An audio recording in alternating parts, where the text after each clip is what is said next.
Hello and welcome to my channel. Today, I am going to talk to you about writing a flawed hero for your story. This is important to have a flawed hero because it makes your character more relatable because they will seem more like a real person and not a fake or cardboard or cutout or anything like that. So without further ado, let's get down to it. Starting with number 1. Hyper-competence masking moral apathy. This hero gets results. They solve the unsolvable cases, win battles against insurmountable odds, and they protect the innocent. This might seem like they are perfect in every way, but their flaw is they are indifferent to the moral or emotional cost. Perhaps they don't understand the effects of post-traumatic stress disorder on their fellow law enforcement officers, if you're writing a crime fiction story, or on victims of crime. Your hero might not be broken or brooding, they simply don't care as much as they probably should. In a crime fiction story, this could be a detective who's one of the best at solving cases, but they don't take the time to distinguish between guilt and legal culpability. That is until someone innocent gets caught up in the net and they have to reevaluate everything they do. Number 2. The idealist who enables bad systems. You could have your hero be the type of person who believes in justice and or change, but they are too patient with a system that probably doesn't deserve it. They believe that justice will be coming someday, but they keep making compromises, because in their mind they see it as the lesser of two evils. This could be the politician or lawyer who defends the system even as more and more evidence shows that it must be torn down. Number 3. Emotionally honest but socially tone-deaf. No doubt you know of the person who is blunt with their honesty even when tact would be what is called for in a situation. For example, another character does something that could be considered, shall we say, foolish. After all, we've all had our brain farts at one time or another, haven't we?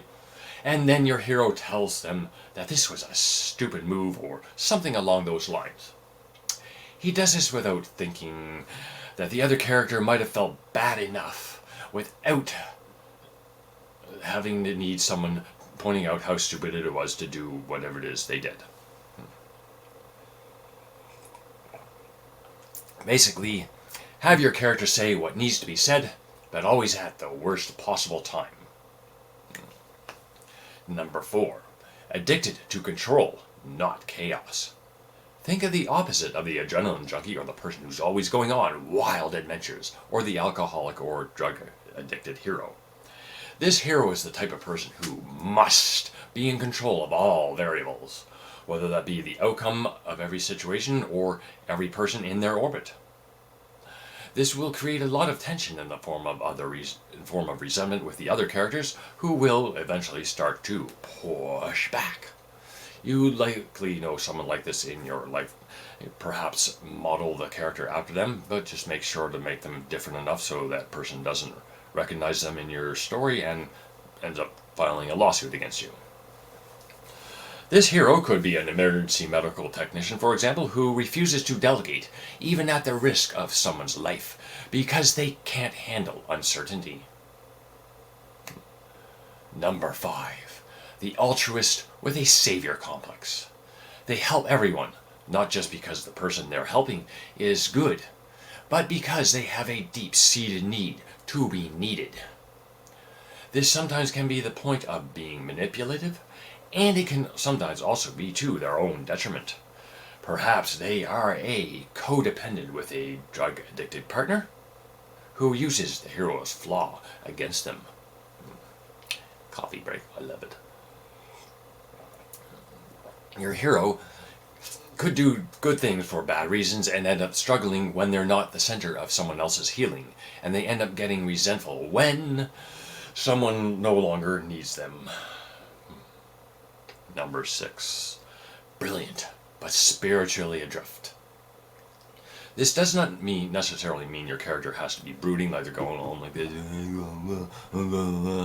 like the hero who rolls into town wondering what the purpose in life is. They might be a high performer, or at the very least functional, but they don't know why they're doing this, whatever the this is, anymore. So at the start of the story, they're just going through the motions. Their job performance slips and they get fired. This could possibly cause an existential crisis for your character, and they don't know what to do with their life anymore. But then, something happens, as in the inciting incident, and they're back in the ring of life to take down all obstacles with great difficulty to make your story interesting. Number 7, they are unshakably loyal, but to the wrong person. We've all been betrayed by a friend or anyone else we thought we could trust, haven't we? Yes. But once someone screws you over, how many chances do you give them? A second chance? A third, fourth, or 80th? Most likely, you might be willing to give someone a second chance, but that's it. No third, fourth, or 80, or whatever else chances you might think. Your hero could be fiercely loyal to someone who doesn't deserve it. Maybe they go beyond 80 or 100 chances and keep going back. But then the conflict arises when the hero finally sees the truth of the other person and tries to make a run for it. Of course, they would give someone so many chances the reason they give so many chances could be that they were isolated from the outside world and knew nothing else. Something along those lines, maybe. Number 8, they have a fear of being ordinary. The flaw in this character is ambition masked as insecurity. This could be the person who pushes themselves too hard due to their upbringing, a parent or some other authority figure who told them when they were a child they would never amount to anything, that you'll be a nobody your whole life. Maybe. So now as an adult, they take unnecessary risks that could potentially put themselves or others in danger, trying to prove that they do matter and they will be somebody. Number 9, weaponized hero. This character might have a great sense of humor, but they use it to abuse others as opposed to amusing others. Or they do it not just to deflect pain, but to dominate others or shut them down. This hero could be the life of the party, but they don't know how to be real. They make jokes so people don't look closely, or too closely anyway, until the day someone does. Number 10, self-doubt disguised as humility. This person might seem modest and possibly use self-deprecating humor to keep things light. Perhaps they accomplish something, and when a friend congratulates them, they brush it off thinking, it was really nothing. The flaw being paralysis by self-doubt can cause problems as they second-guess their instincts. This could be at the worst possible time.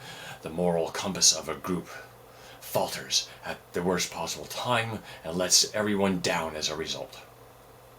So, there you have it, my 10 ways to have a flawed hero without being overly cliche or not cliche at all. I hope you liked the video and that it helps you with your own writing. Next week I will do a video on how your hero will overcome those flaws. Until then, have a great day and a great week. And I'll see you in 7 days. So long, everyone.